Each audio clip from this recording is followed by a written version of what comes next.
Welcome back to What Are Noobs with General Disturbance. This is a T95E6. It's a Tier 10 American premium medium tank, and it's located on the north spawn of Fisherman's Bay under the command of Awppenheimer. Well, it's got a 120mm gun, capable of 400 Alpha, and as you can see, it's got a rather large commander's cupola, which is a bit of a carbuncle. It's also a weak spot actually in this tank, so is the hull. But it does have a good turret in terms of resisting enemy fire, and that gun is very good indeed. So we're coming up to the centre line. Okay, got a T49 over there. Can we get shots? Yes. Oh, lovely shot on the back chat, 12 ton. 460, it's a high roll.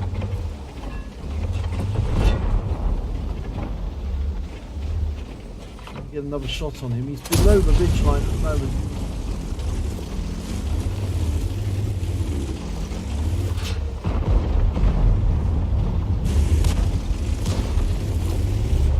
Okay, what have we got down there? T124. Yeah, nice one.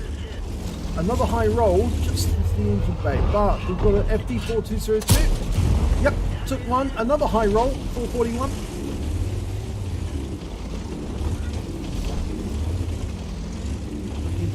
Target, T96E5 just across the way.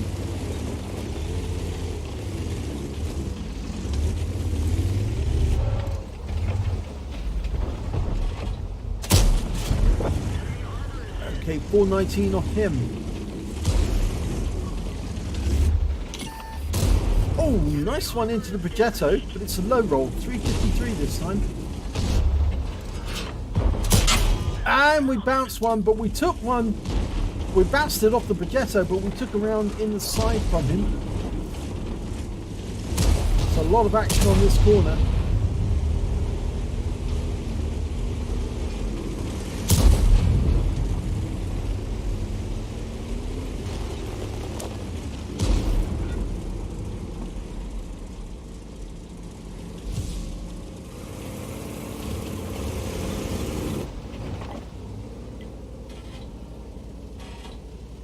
No shot there. Now, what can I tell you about the T95E6 whilst we're waiting? Well, it's basically like the T110E5 with regards to the hull, but with a slightly rounded turret. Well, elongated turret, I should say, not rounded turret. It's got the same rounded hull at the front as an E5. I only produced one of these. It was a dummy mock-up to see if it could work, and unfortunately it didn't, so they didn't put it in production. That's a high roll on that one for the T26E5.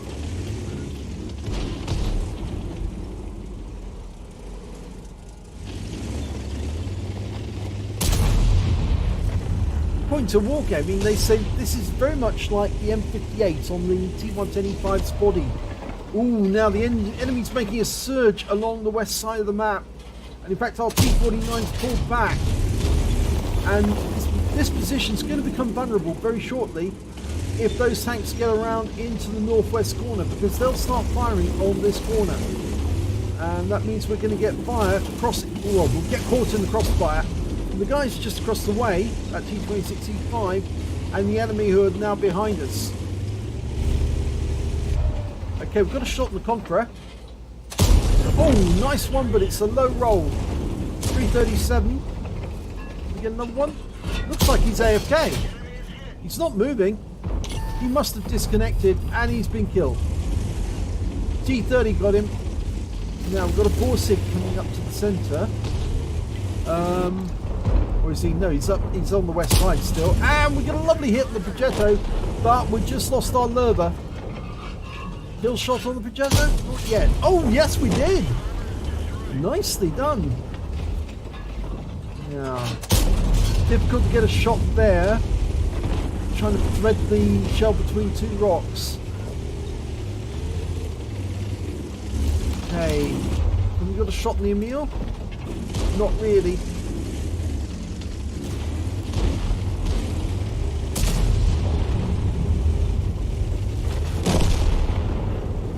is we're a bit vulnerable to the northwest corner when we poke out there. So, oh, T92A goes down. Can we get a kill shot on the Emil? We should be able to. Oh, he's killed. Okay, the Emil was taken out by the 705. Now, can we go after that IS-4? Oh, we bounce. He puts one into us, but we bounce off him. Get another round in. Yes, this time it works, but it's a low roll. It's going to take a good few shots to take him out, though.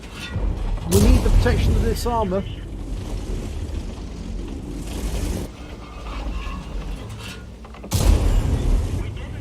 And we're certainly using up the heat ammo now, and we need to. Can't shoot over the engine deck. Oh, he took a round in the rear from the Borsig. He's over on the other side, but he managed to thread a shell through the gap. Okay, going again. Oh, that one didn't penetrate either. So we're trying to get out of this position. Took a round from the enemy T49 behind us. Trying to work out where he's actually got shots and where he hasn't. Using the building to protect us.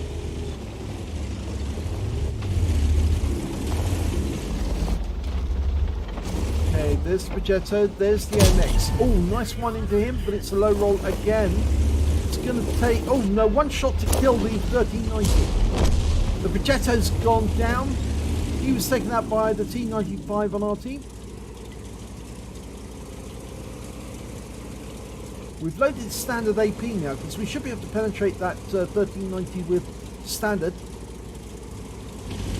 Save our heat.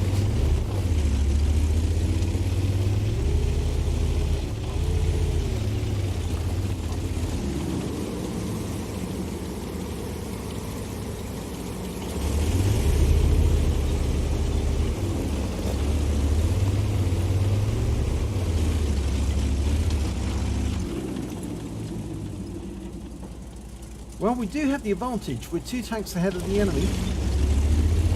But at the moment, they're being very, very reluctant to come forward. So I suppose, really, we're just jockeying for position to see where we can get shots on them.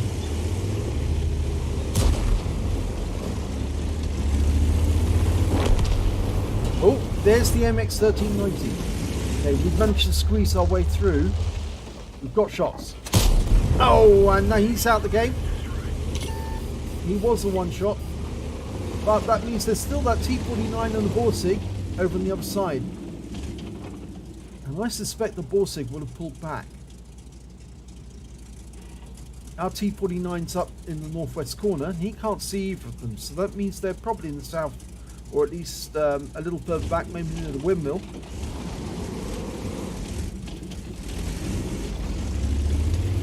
See where one of the rounds went into our rear there. Oh, there's the Borsig. Oh, how did we not get that in? Amazing. Well, at least he went down to our Arty. The Batchat 155-55 managed to get him. So, the last remaining enemy is the T49, and we're on our way to find him.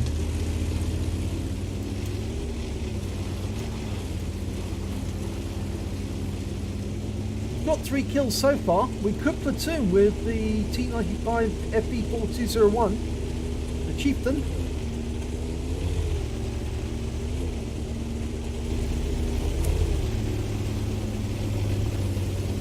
In fact, actually, we put a request in and he's platooned. Okay, so it's just a matter of killing this T49 now, and there's a Brothers in Arms in store for us. No. Not going to get that, so we're letting the T49 go in to flush him out. RT rounds coming in. Oh, they stunned him, and the T49 derps him to win the game. So, battle over. Let's have a look at the end of battle stats, and it's an ace tanker for Awppenheimer in the T95E6. In fact, this is his first ace tanker in this tank. And, well, very good one indeed. Let's have a look. The combined 9.5k. He managed to get a Viper effect, a spotter, a Hand of God, a Bruiser medal, and on the epic medals, he picked up a Brothers in Arms for platooning with the Chieftain. He got a high caliber, for dealing the most damage, and a Confederate for hitting more of the enemy than anyone else, at least 6 tanks subsequently taken out by others. And a win 8 for the game, 7,203 super unicum level. Let's have a look at the team scores.